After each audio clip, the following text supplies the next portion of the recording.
oleh bangsa Aceh. Itu perbuatan seruan dari Syekh Hikam, propaganda dan madu domba masyarakat Aceh.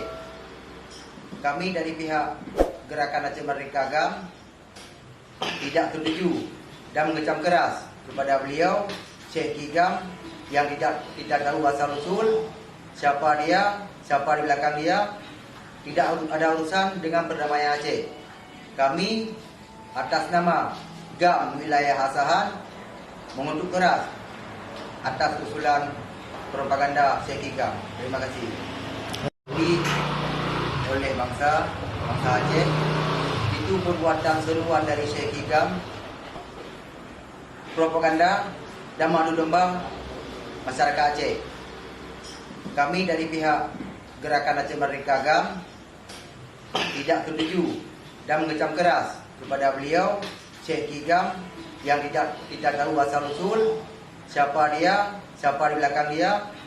Tidak ada urusan dengan perdamaian Aceh. Kami atas nama GAM Wilayah Asahan mengutuk keras atas usulan propaganda Syekh Hikam. Terima kasih.